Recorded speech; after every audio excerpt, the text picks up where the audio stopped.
Hello, Bridgewater. How you doing? You're welcome to a special edition of Bridgewater Review.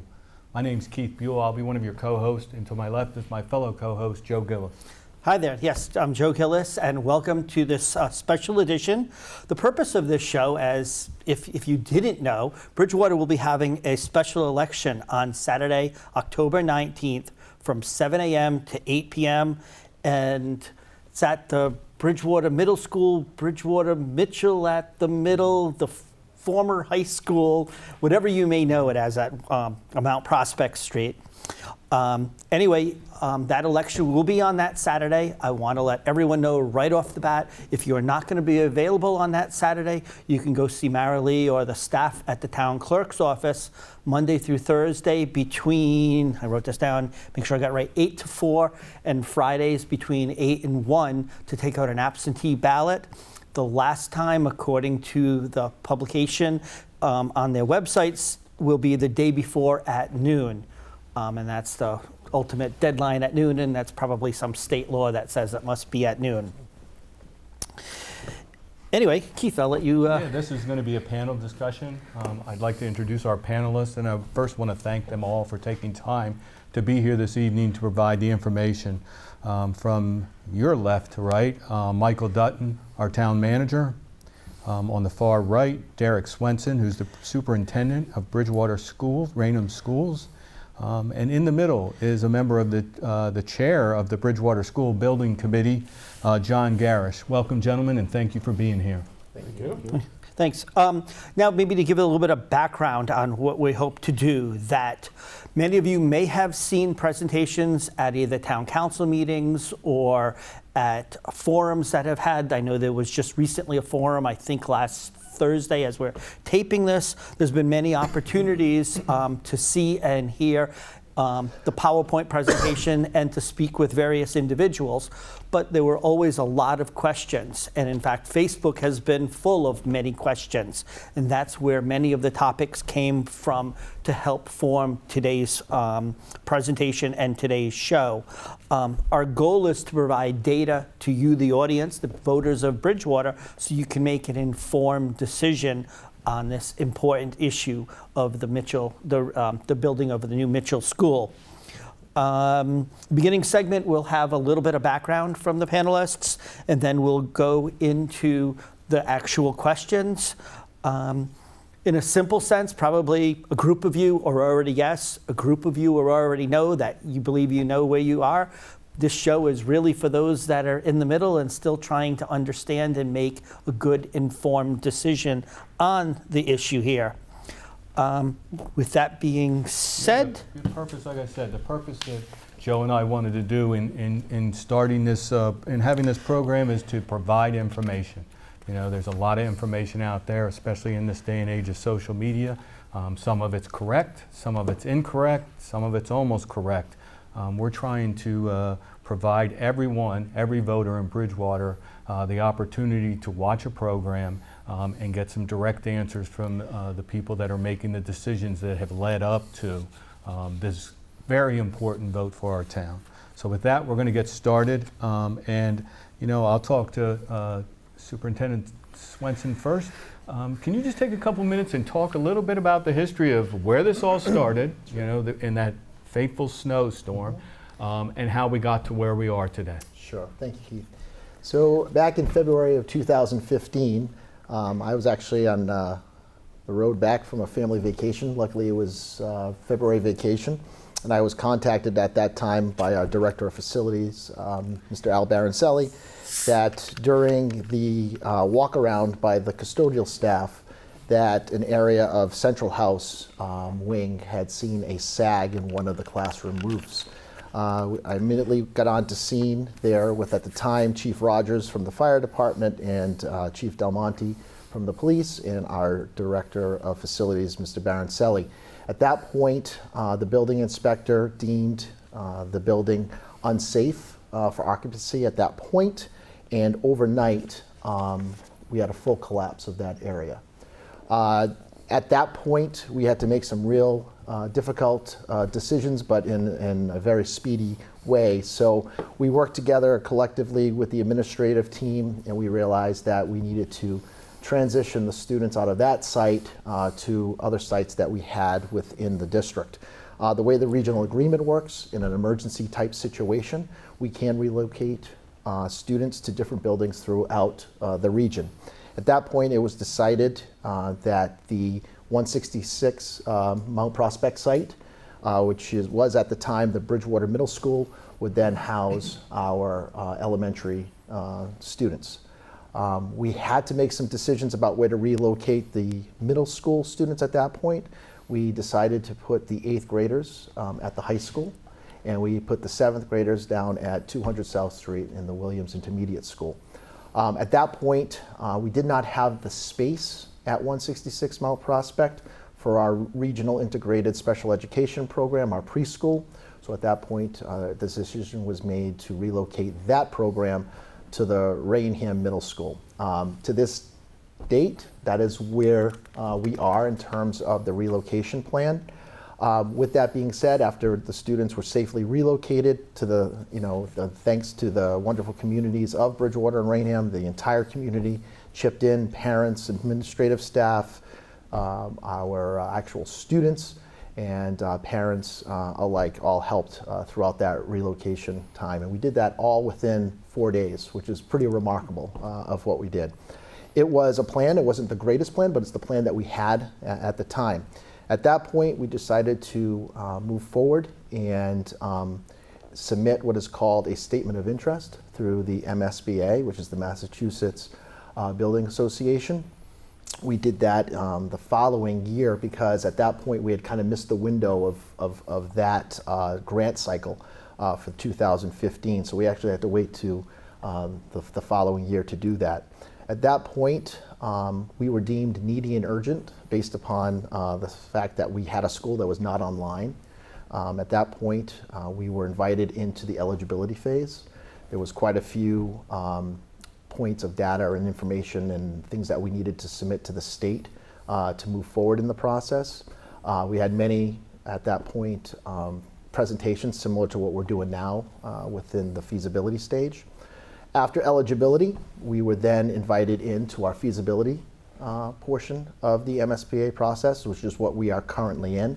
And during that time, we had to create a school building committee, which involved members of the community from Bridgewater, also administrative staff in teaching and paraprofessionals from the school side of it, and obviously folks from the town side with Mr. Dutton. And we actually had some liaisons from the town council who served on that committee as well. During that time, we had to vote to hire what's called an owner's project manager, which we did, which is our OPM Daedalus. We've been working with them very closely throughout this process. And then it was to hire a designer, which is Raymond Design Associates. During feasibility, we looked at many different options throughout the town of Bridgewater in terms of land that the town owned. That was what MSBA expects of us.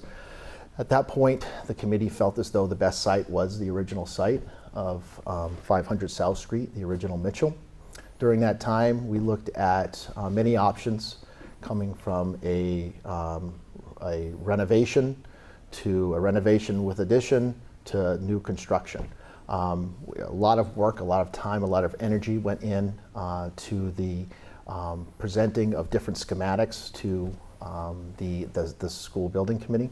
And at that point, after several months of discussion, the committee decided to move forward with the schematic design that we are going to go to a vote for on October the 19th, and a project budget of $80,600,000, which I will say also includes that monies that were appropriated during that feasibility stage, which was up to $800,000. Very good, thanks. Okay, one of the prime questions that comes up is, how is this going to be financed? And it's sort of jumping the gun a little bit in the story, but everyone knows, or most people know, it's an estimated price tag of $80.6 million. And I didn't know whether our town administrator, Mr. Dutton, could explain a little bit about money, how that works, and what that means to the townspeople and explain the nuanced differences between overrides and capital projects, et cetera. So turn this over. Happy to dig into that, Yeah. Joe. So basically, there are differences in how you borrow money. So this is a debt exclusion, and as I've explained before on a number of occasions, a debt exclusion is a vote by the townspeople to raise their taxes for a specific amount of time. It could be 5 years, it could be 20 up to 29 years, but raise your taxes for a specific purpose. In this case, funding of the Mitchell School. So the amount that the town ends up funding is roughly almost $47 million. So out of the $80,600,000 project, the MSBA will grant us a certain amount. So that leaves us a balance to pay back of about $46,700,000. So that would be, and what's coming up on Saturday, October 19th, is a debt exclusion vote. That's asking voters, that's asking residents to voluntarily increase their taxes in order to pay the debt service on the $46,700,000. So that's the debt exclusion. That is different from an override vote. An override vote is essentially asking the voters to do the same thing, vote to increase their taxes, but that's generally to pay for an operational component, and that's a permanent override. Overrides are permanent. Debt exclusions last for the length of the borrowing that we do for the specific project. Okay, as a follow-up then, do we have any debt that's going to be retiring shortly that would mitigate the impact of this school project? We do. The town carries debt in two ways. It carries debt within the levy and outside the levy. So within the levy are smaller debt that we pay through the operational budget. We don't ask voters to approve that because we carve out money in the operational budget to pay the outstanding payments on the outstanding debt. And then we have debt excluded monies, which are monies that are voted by taxpayers. That's the only way you can debt exclude something, is if the voters actually vote for it. So we do have some coming off this year. Our total debt payments were about a little over $800,000, and the ending balances on our total debt, which I'll say is non-school. So we carry school debt through our assessment, and then we carry non-school debt through our budget. But the outstanding amount of debt will be $3,200,000, and that is not much. That is not much to begin with. Over the course of the next 20 years, I won't go through all 20 years, but it does gradually decline throughout the next 20 years. We see a pretty substantial drop over the next 4 or 5 years. We'll be down below 2 million, assuming nothing else. I mean, that assumes nothing else. Right. So we're at an outstanding balance of $3.2 million right now for debt excluded debt, and over the course of a number of years, that'll dwindle down to nothing. But there are always capital projects that come up, and we had mentioned the school obviously is the biggest and the one that's in front of voters now, and there will be things coming up. The fire station built in 18-something or other will need replacement, and we know that we're going to have to ask voters for some road reconstruction money. So those are the things that are immediately coming up, but obviously the school is front and center, and will take up a lot of debt. One more question related to financing. Has it ever been resolved, the matter of Bridgewater and the exclusive use of the building at 166 Mount Prospect? When the new regional high school, I was on the building committee back then. When the regional high school reopened back in like 2009 or whatever that was, there was talk about making an arrangement between the town of Bridgewater and the town of Rainham, And I know the school committee looked into it, but then turned it over believing that it was more of a municipal matter. And at that time, it was the Bridgewater Town Selectmen, I think, were meeting and discussing it with Rainham. And I've heard conflicting things on whether or not that's ever been reconciled. So I don't know, Mike or Derek or somebody can. I'll touch on that as much as I can. Obviously, it's a matter under current negotiation, Okay. so I can't really say too much about it because I'm obligated by law not Yep. to. But I can tell you that the parties are talking, and I'm quite optimistic that Okay. we'll have a resolution. But to answer your question, there has been a lot of talk over the last probably 15 years, and we haven't gotten to an agreement, but I'm optimistic that Okay. very shortly we will. So at this point, there is no agreement. So that is a correct statement that there is still not yet, but it's still in negotiation. I understand that. Okay. Correct. Thanks.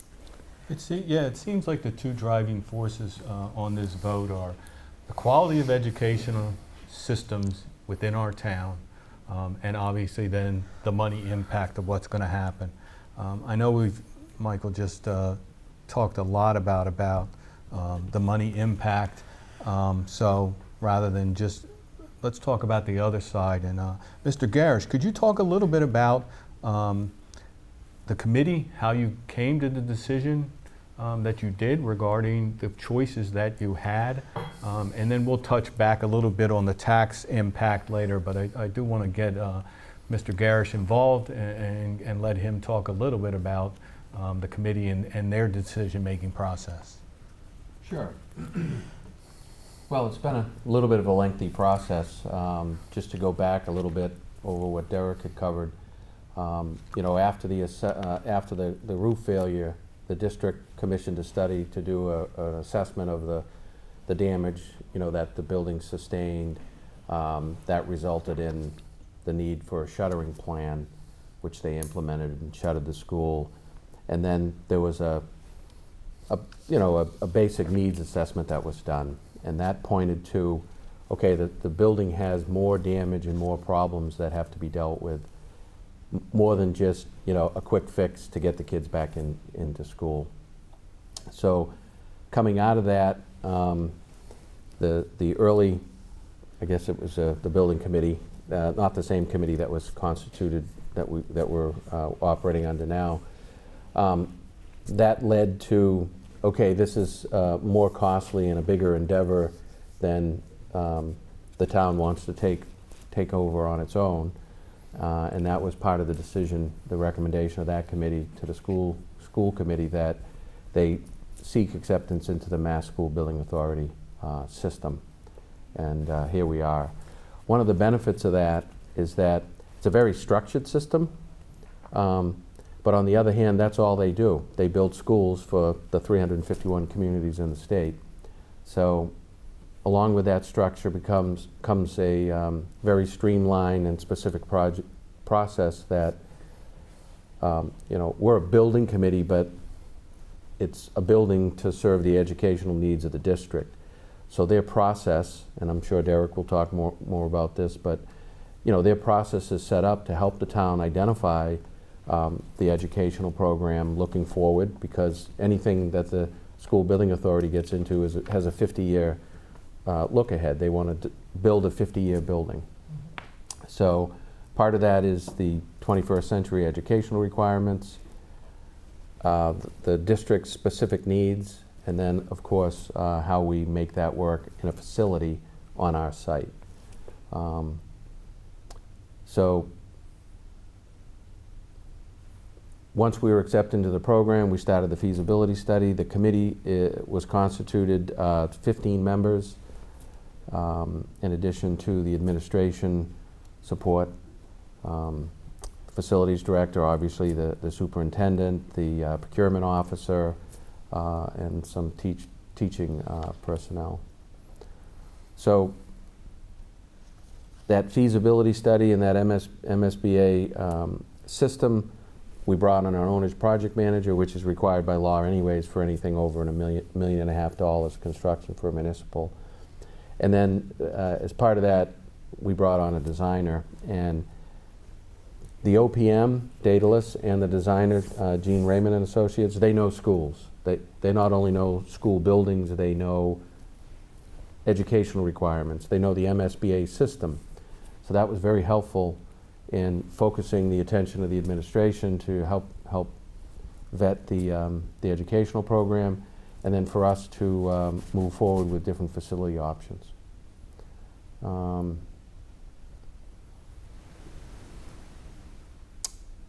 I think the main theme for the committee has been to do our due diligence, check all of the options, look into all of the viable options, and come up with what was we believe to be the best value for the town, which isn't necessarily the lowest cost option or the quickest option to get students into the building. And we arrived at the best value being building a new school on the existing site, because it met all of the educational program requirements and set us up for a facility that will have a 50-year operational life. So, Great. Did that answer your question? Yes, that's a good lead-in. I do want to just follow up with Michael. Michael, there's been information put out there. The numbers I heard was that the valuation of a house in town, the average value of a house in a home in our town is $368,000, and if this would be voted in, that the impact on the taxes would be a little over $500 a year. There's a calculator that people can use, I think, on the town website. I just want to confirm that those are correct numbers, and also if we would have other projects, let's say a firehouse, let's say the drainage and things, they can use that calculator also, and all of those would be in the same pack, where they would be debt exclusions for a certain amount of time that would impact our taxes, but not forever. Correct. Correct. So on the average assessed value of the house, so that doesn't necessarily mean market value. The average assessed value of a house in Bridgewater is a little over $385,000. And it's easy actually to go onto the website and find the assessed value of your house. The tax calculator has a link right to where you plug in your street address. If you don't know your map and property number, map and lot number, you can plug in the street address or the name of the owner. So you can plug your name in if you're the owner of the house. It'll bring up your assessed value. You can take that assessed value and you can plug it right into the tax calculator, and it'll tell you approximately how much you'd be looking at paying in the first year. So in the first year, excuse me, on a $385,000 assessed home, which probably market value is tracking a little higher than that, so you have to go with the assessed value. $385,000 assessed value, you'd be looking at about $462 a year for the Mitchell, in addition for the Mitchell. So if you want to translate it into tax rate, our tax rate would go up about $1.20, roughly $1.20 to cover the Mitchell School. There are other, we're estimating right now, it's a little premature to try to get an exact estimate, but we're estimating that we're going to need about $15 million for a fire station. And if you plug that $385,000 value into the calculator, it'll give you about $150 a year for that one. And then roads and drainage, we'll be looking to ask the voters for some money there, and that would roads would be about $77 a year, and the drainage component would be about $61 a year. So that's all on an assessed valuation of $385,000, which is the average house in Bridgewater. Right, thanks. Since we're talking about numbers and some money, and the proposed school building at $80.6 million, I believe there was just a story within the past week or so in the Boston Globe about Easton, coincidentally, with a pre-K to 2 structure. And I think they were estimating their cost at a little bit higher than the 80.6. What was the number? 94 million, I think, if I got the information. Didn't know whether or not Derek or John could comment a little bit on how we got to 80.6. How comfortable are we with 80.6 $4.6, what went into making that decision of what's going into that school versus, I know that Easton, and I remember seeing at one of the presentations, there were a few other comparables I seem to remember at one of the presentations. So just trying to get an idea of how we got to that number and whether or not we have a good comfort with it. And You want to take that? I'll Yeah. take the programmatic piece. So how about if I start out how comfortable we are? okay, So, one good measure is comparables, Yep. like you've listed Easton. So on one of the recent presentations that we did, this is what I'm reading from here, we have compiled this and presented it. There are 4 other buildings that are closer in square footage and enrollment than the Easton facility. Harvard Hildreth, Shrewsbury Beal, and Tewksbury Davie. But again, they're on our the school building website. But all of these square footage costs, we're coming in at $490. These are $505, $523, and $555. So all within 5 or 10% of what we're estimating right now. And that would include escalation. So in terms of how comfortable are we with that number, and just to talk a little bit about how we arrived at that number. Again, I mentioned we have a pretty structured process with the school building authority. Part of that process is that the owner's project manager performs a cost estimate, and then the designer has their cost estimating sub-consultant. So they independently estimate the cost of the building, construction materials, the time frame, the means and methods, and they get together, and where they differ, they go through a cost reconciliation and carry both of those numbers forward so that we're assured that nobody's missed a big piece, and that nobody's underestimating or overestimating the cost. As part of that, they have a contingency and the normal construction estimating that takes place. And again, because it's part of the MSBA program, we have all of this. They reach back to all of the current data and recent past data to validate a lot of these numbers. So I personally have a high confidence in the cost estimate, having attended some of those cost reconciliation meetings and saw the sausage being made and the questions they were asking, and that's my business. I'm a facility engineer, but I'm usually on the other side of the fence going through that process. So. one quick follow-up that you mentioned, the building committee. Do you want to just let everyone know what that website is for anyone that doesn't know what that is? It's www.bridgewaterschoolproject.com. www.bridgewaterschoolproject.com? Okay. And I think, were you going to say something else on the programmatic side, Mike? Derek, I'm sorry. Yes, I was just going to say, in terms of the price as to where does the $80,600,000 come from, Mr. Gerrish kind of spoke to it a little bit earlier. Part of the MSBA process during feasibility is that they asked the school side to present an educational programmatic plan of a 21st century site.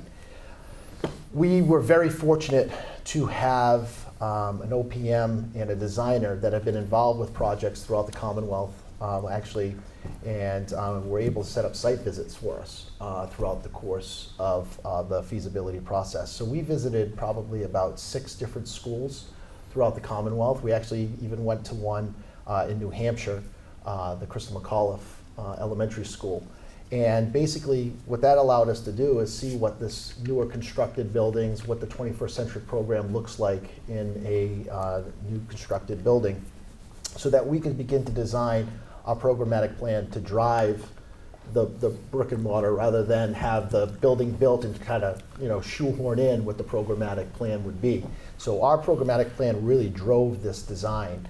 We also had an educational envisioning committee that consisted of educators, towns, people from the town of Bridgewater, and we actually invited students in to serve on that committee as well, to give insight of what they felt as though a 21st century environment should involve. Also, you do have a lot of direction from MSBA. Mr. Dutton and I went up to the MSBA on several occasions presented information to them. They provided us feedback of things that we needed to tweak or modify within our educational plan before they accepted it.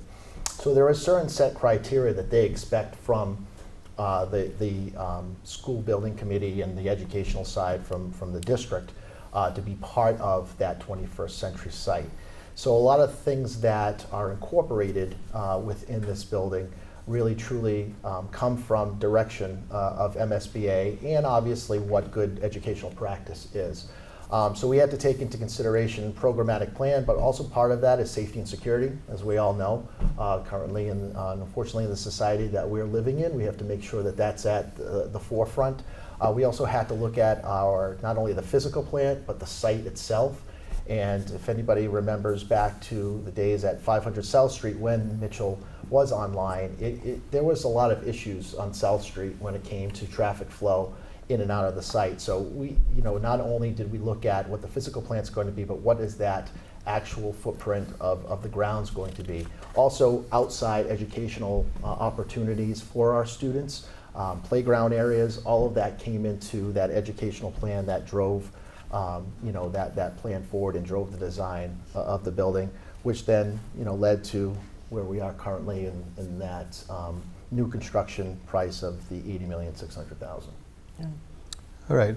The next thing we want to talk about, and a lot of questions have come on Facebook, social media regarding the current building that you're looking to replace. From both sides, you have the current people whose children are in the system. They know where they want to go.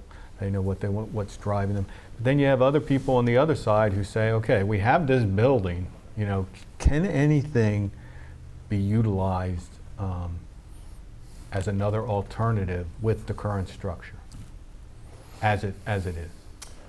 The way again, Mr. Gerrish talked about the structural assessment that was conducted in the fall of 15 with Raymond Associates. And it was a situation where we had some concerns on a 20-year building having a collapse like that on a 20-year roof. So at that point, that full structural assessment not only went into that one area where the collapse happened, it went through the entire site.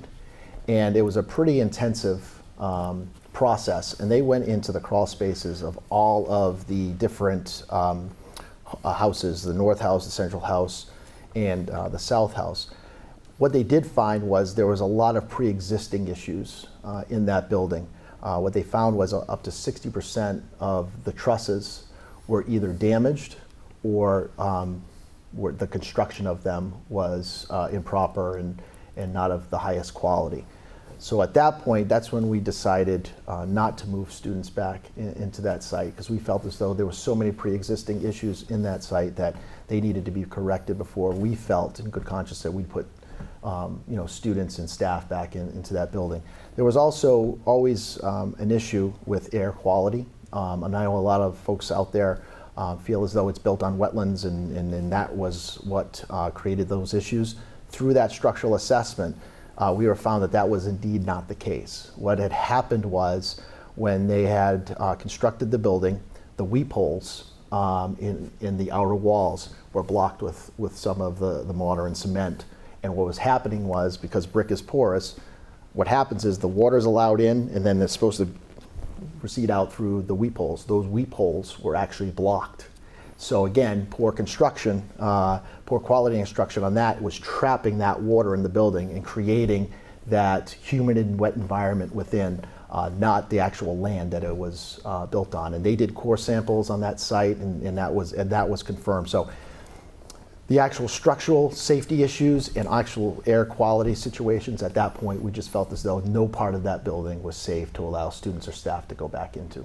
And we did kind of talk about, could we use that for office space? Could we move the central office there short term and utilize more space in the old high school where we are currently housed? And I just didn't feel comfortable at that point moving my staff in there either, considering what the information we received from Raymond Associates during that structural assessment.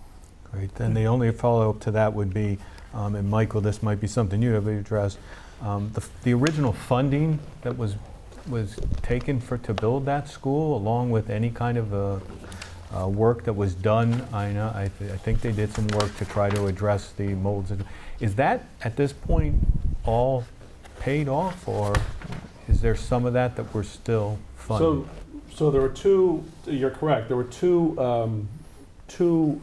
borrowings done. One was for the initial school when it was built back in the early mid-90s. There was a second amount of money that was drawn to do some of the repairs in the early 2000s in that time frame. So the original building construction bond has been paid. There is an amount remaining, relatively small amount on the Mitchell, and that's about $760,000. It's probably about below that now, but it's about probably in the $700,000 range. So sadly, there is some. I think I wasn't around at the time, but I think most of that money was used to do some of the upgrades and the repairs that were necessitated by the poor construction that Mr. Swenson talked about. I think that debt rolls off the books as of 2028. Thank you. Keith, could I elaborate a little bit more on You're more than welcome to. Yep. So there were a lot of things that were discovered in that initial assessment, and the totality of all the things we had going on and the ultimate cost estimate to repair them, is the primary reasons why it led us away from trying to repair the existing school. Derek mentioned a few. So the building had a moisture problem. Okay, it did lead to some mold and bacteria buildup problems. If you can just look back in the record, all the testing that was done. But in the end, it was a moisture problem that would require extensive envelope repair to stop, to rectify. Some of the construction materials and methods that were used at the time, whether they were installed properly or not, there's a debate on that. Again, looking back, not so much as a forensic study, but just observations from what that investigation study team, testing team saw. But it all comes down to that thermal envelope and keeping the moisture out of the building, because the HVAC system that was in place at the time wasn't adequate to take in all this moisture that was being drawn into the building. So when the estimate was done to repair that, which is essentially to create a completely new thermal envelope, around the whole building, including the new roof that would be put on. Derek mentioned the weep hole problem with the bricks. To repair that from the inside out was costly. And then even the foundation was discovered to have damp proofing but not waterproofing. And really the waterproofing was essential to maintain that moisture. They did not find any groundwater coming up, any wetlands. There's no wetlands on this site. So all of that together, when you figure out what it costs just to correct that, and then add, okay, we have to take down, all the ceilings to replace the roof. Well, it's not cost effective to spend the money to pay someone to take that down and put the old systems back up. You can't generally do that, because now you got to meet the new code. And the codes have changed so significantly on the energy conservation side and on the safety side. When you added that all up, I know I'm talking in general terms, we have the estimates that are available on the website. When you add that all together, it's approaching the cost of a new school. And at that time, our read was that the MSBA wouldn't participate to the extent to make it cost feasible for us, because under no circumstances putting that building back together the way it was met the educational requirement. And that's the goal of this facility, is to meet the educational requirement for the future. So just to give you a little flavor of how we got to where we are. And we did study 11 different options, so we could go through those. But let me just clarify what you just said, so that hopefully everybody's clear on this. When you say that the cost of the repairs that you talked about came to the amount of that, almost the amount. Do you mean the full 80 million, or do you mean the 44 million that the town would be responsible for with the MSB? So that's a very good question. So let's keep in mind the 80 million is the all-in cost, right? So the cost of the structure is closer to 64 million with what we're proposing, what we'll be voting on in October. So what I was really referring to is it was approaching the cost that the cost to the town, factoring in the anticipated MSBA reimbursement. So on the one hand, if we fixed the existing building, just repaired it, didn't improve it to satisfy the programmatic needs, that cost, the town share of that cost was approaching what we believed to be, well, the anticipated town share of the cost. Was it within a few million? No, just off the top of my head, it may have been 10 or 12 million within that range. And then again, you're still working with a building that you've spent all this money and it still doesn't meet your needs. So, that was part of the genesis of how we migrated to looking at renovations with extensive additions and then the new school on the existing site. All right. We sort of touched on some of the mistakes of Mitchell. It's a few different questions related to that. First off, were those responsible held accountable? And I think I had heard something about that there was some kind of settlement made and that we've started using some of that money. So I don't know who. So I'll take the Okay. part that dates back to Yeah. the early 90s. When you do a construction project, certainly now and even then, there are certain bond requirements or performance bonds and so forth, so that you have protection during the construction process. So once the roof collapsed, we immediately went back to see, if any of those bonds were still effective, and if we could collect off of any of those bonds for the shoddy workmanship that was done. Turns out that all of those bonds terminated once the certificate of occupancy was issued. So there was no, sort of going back to try to call the bond. We also looked to see if the architect and the general contractor were still in business, because we were prepared to file suit in the event that they were. Both of them had dissolved their corporations and were long gone.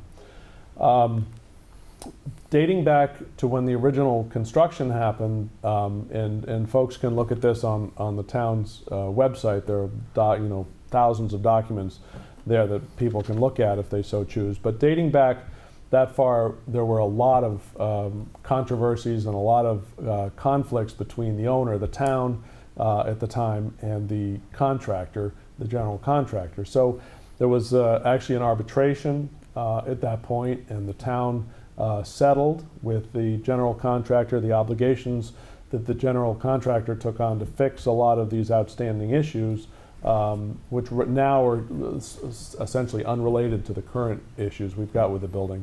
And then the town committed to paying a certain amount to the contractor. So that, as far as we know, that was executed, and then the contractor did what they were obligated to do under that agreement, and the town paid what it was obligated to under that agreement.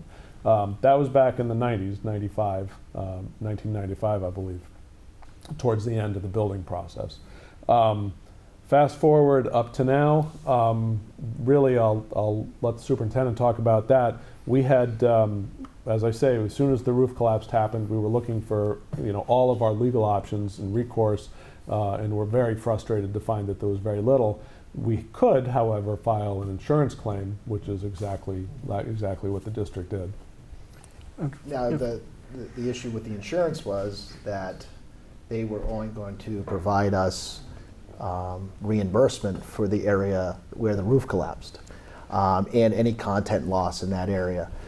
They would not, even though we did the structural assessment and found all these pre-existing conditions, they were not going to reimburse us for that. So the amount that we got would not even cover a portion of what we would need for the new construction. And at that point too, we needed to utilize some of that money for content loss. We lost books and materials and resources in that area due to the collapse.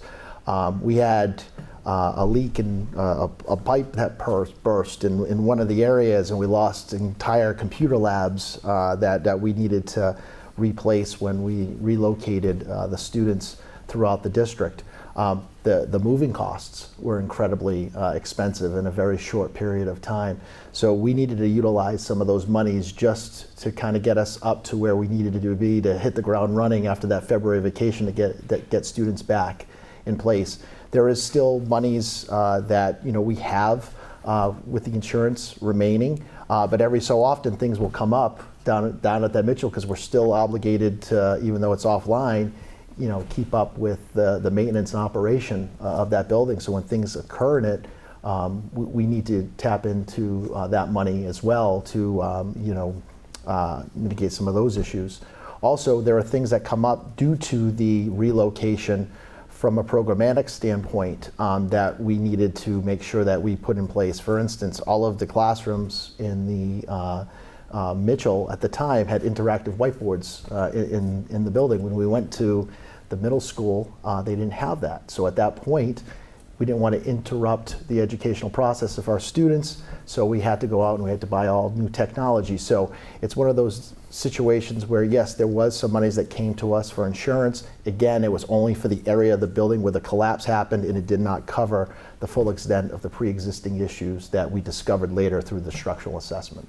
Now, if I remember correctly, and you can correct this, I think that it was about 1.8 million or just under 1.8 total was the insurance, and through the few years you've used just over $1 million of it, I think. For a big chunk of it, when I think I read this, was the moving expenses and immediately around the time of the incident. Correct. So it has been getting used, but that was the extent of what we were able to recover for the damages based on the original construction versus that there was no one to collect it from.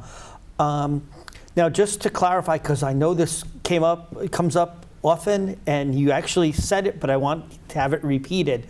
Mold was always spoken of as a problem at the old site. And I think you just said that it's not so much mold, it was a matter of how water was being handled and not. So can you one of you just stress that again, just to make sure that we're clear, because many people in the community think that area is just, whatever you do is going to be, moldy. So as part of that assessment that was done right after the collapse, the study team went back and looked at all the records for the original construction, whatever they could find. And there were various tests that were performed dating back to 1999. So in some of those earlier tests, they did discover mold. They discovered mold in the ceiling tiles and high levels of bacteria. Changes were made. Mold was not detected. It was detected. They found it in some of the backsplashes on some of the tables, but it wasn't extensive in the building. But there was an indoor air quality problem because of the high levels of moisture. When the study team got mobilized, they did decide to study, okay, what do we have in this building today? It wasn't occupied at that time, but they did study that, and they determined that there was no mold in the building at the time of that it was shuttered. Thanks. And that testing was pretty extensive. And they did do the core samples on the site. And So they felt as though underneath the foundation was dry. So it's not a wetlands that it's going to repeat just because you're building at that same area. It was a mistake in how it was constructed. Right. Final question on, tied to the sort of some of the mistakes at Mitchell. A lot has changed. MSBA is now here. It wasn't part of the state picture back in the 90s. And I think one of the big differences is the requirement for the owner's project manager, as opposed to back in the 90s, it was a town clerk of the works or something that would sort of supervise. So I don't know if somebody could talk a little bit about how that changes the scope of a project better protects the town, to make sure that everything is done the way that it should be. So, Yeah, I'll field this one. So I guess to talk a little bit about the process we're at now, because this is where we're developing, the foundation for what we're going to build, what we're going to, hopefully, the town's going to approve. So just the process we're in now, we have an owner's project manager, which, they have construction experts, cost experts, and their job is to represent the town.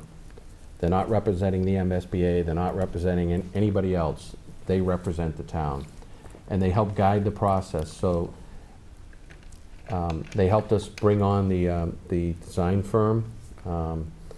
They'll help us bring on the contractor. So that whole process will be guided by professionals. That's all they do. That's their main focus in life, is to make sure we get what we're going to be paying for and our interests are protected. Once we get to construction, we have, again, the owner's project manager who's been on the project since day one. They'll field full-time clerk of the works. And it's not just, one person that's going to oversee everything. There may be one clerk who's there every day during construction, but on their team, they'll reach back. They have, people that are experienced in masonry construction and steel construction and all of the interior finishes. And they have people that will be able to evaluate the costs that come in and the change orders that may happen, or substitution of materials, or any of those things that come along. I don't think that was in play. I wasn't here when the school was originally built, but I don't think that was as structured and as big a part of the whole process.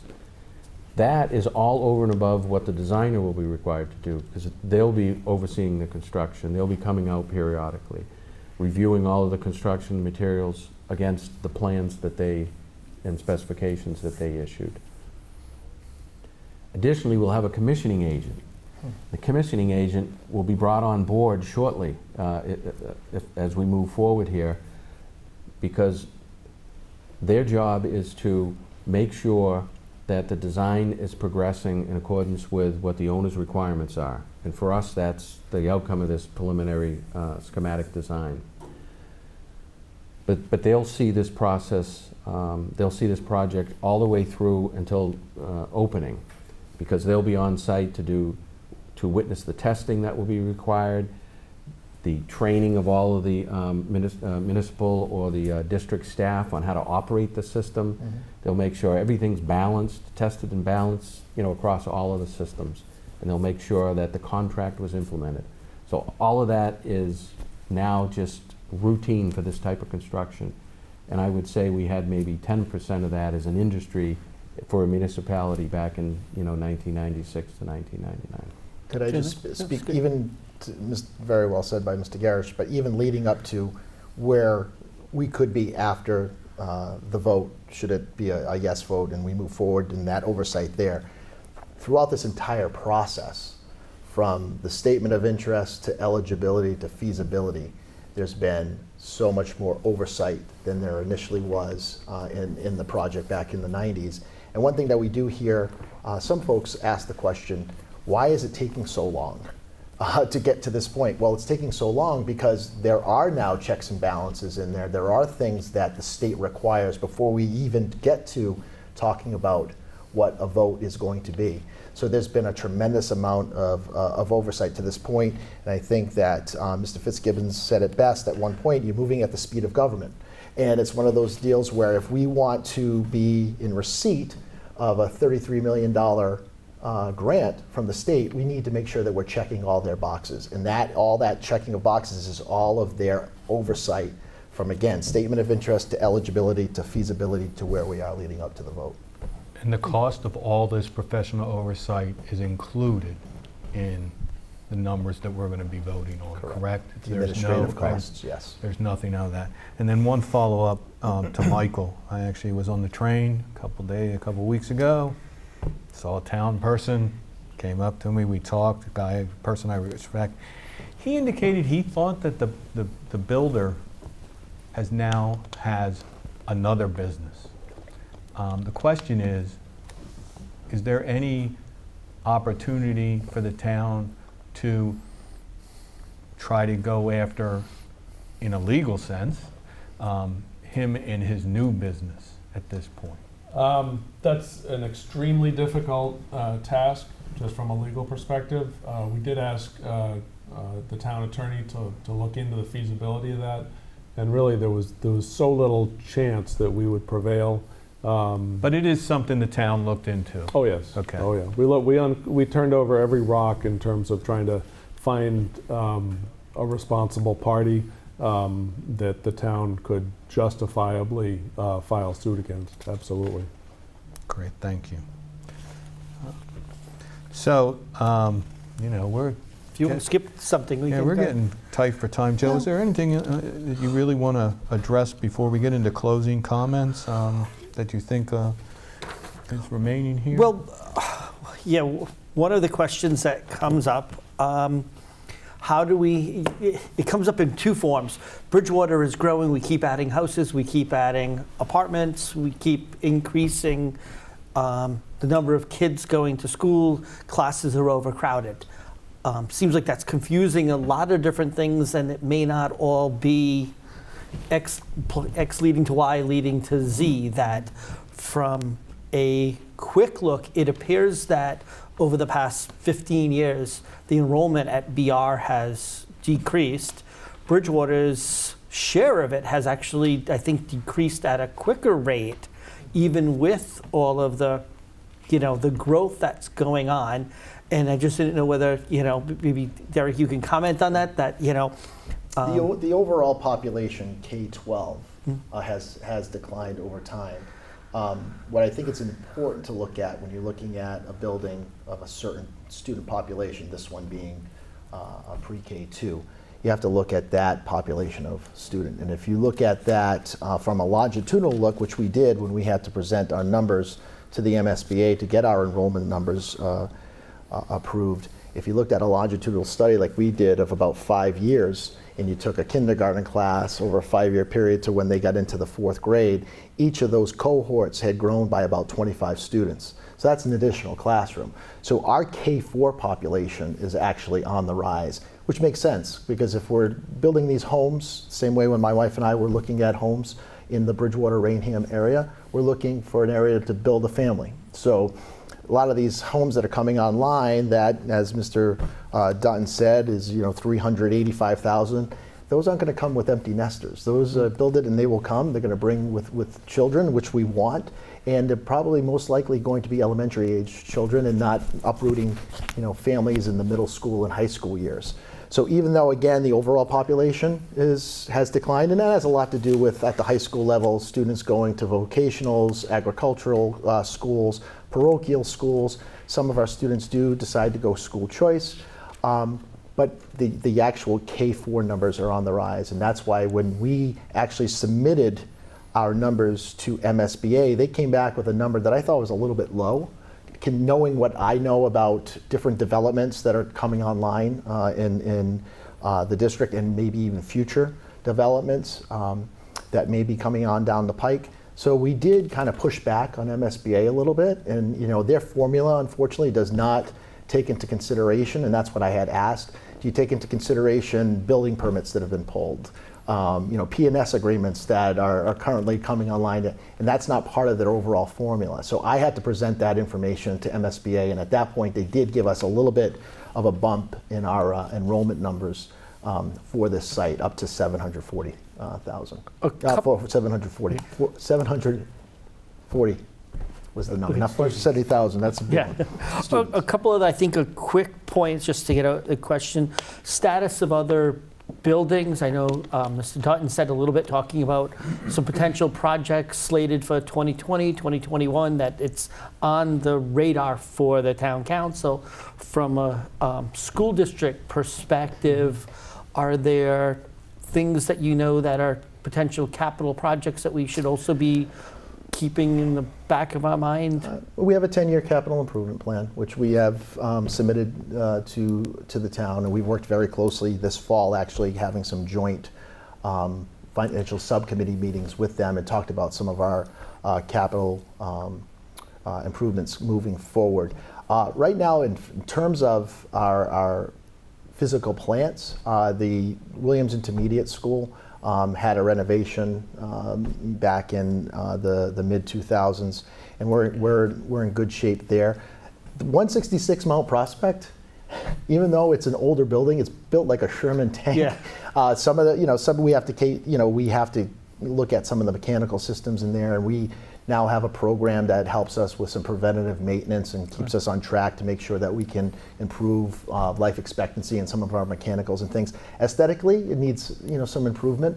We were able to put in a brand new gym floor there because we had a leak, and we actually got some insurance money, and we were actually with a little additional cost, we were able to put in some bleachers, which was part of our capital improvement. So sometimes leaks do work to your advantage, so we could cross that one off. Aesthetically, things like at the BMS, if that does become a middle school again, we're going to have to do some work on the auditorium. But in terms of actual physical plant major projects, we don't foresee any coming up. I mean, that's knock on wood. You prepare for the worst and pray for the best. But in those type of situations, we work very closely with our director of facilities, and again, have that capital improvement plan of things that need to get taken care of. Another, I think, could be one of my last little points, pre-K and K programs.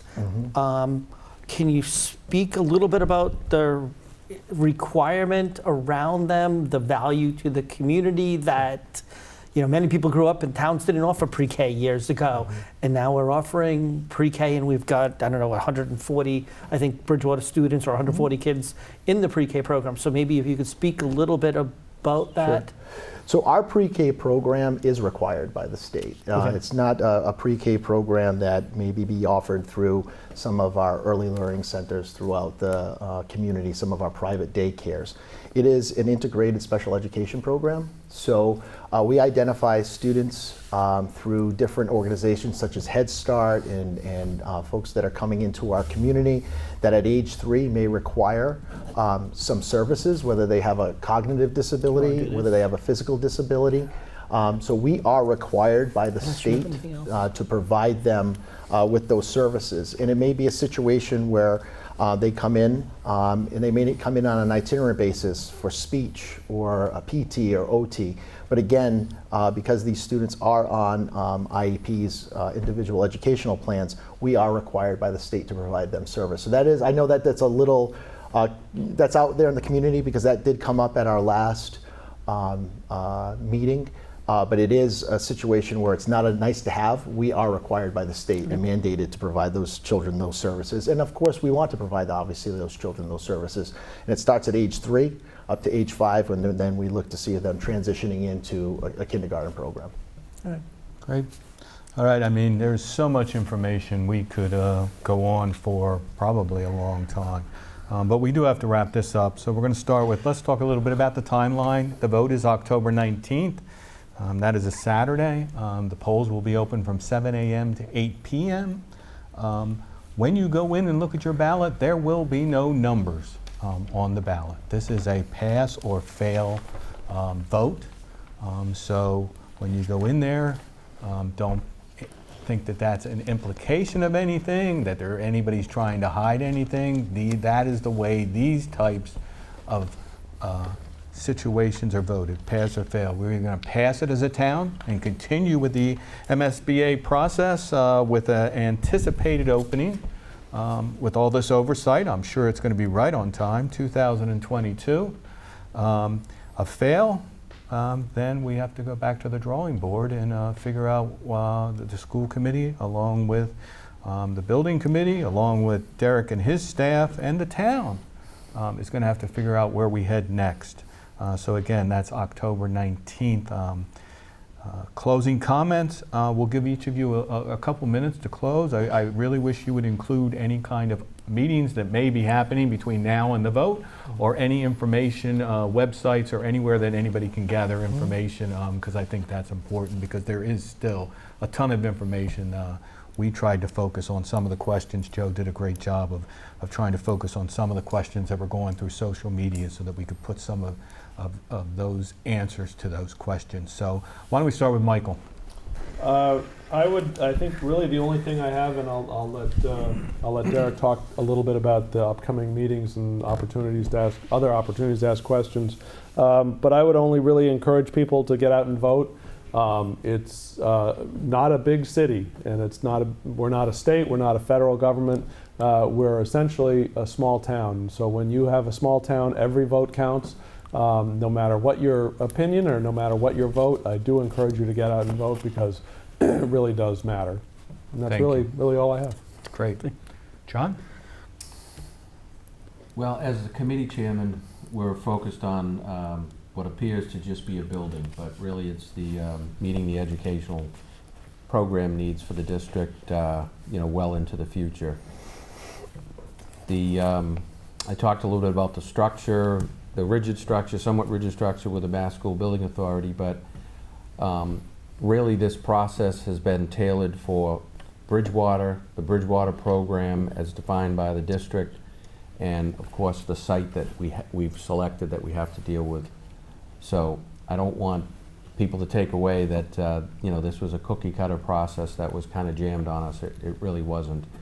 It helped us get to the point we are right now. We do have some upcoming informational sessions. The Bridgewater, the building committee included subcommittees, and one of them is the communication committee that's done a whole bunch of work and has really been out there to get the word out so people can get informed. On the website that we referenced, that I'm sure Derek will give us again, there's just a whole bunch of information. Every meeting minute from the school building committee meetings to all of the reports that were done, the presentations, everything that was submitted to the MSBA, everything's on that website. It's total transparency. We want everybody to be informed and hopefully come to the same conclusion, if you take the time to read it all, that the committee has, that the best value for the town is for us to move forward with a new building on the existing site.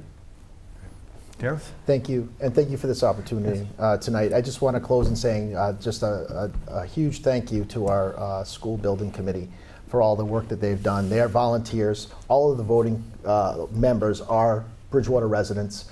Just wanted to kind of make that clear as well.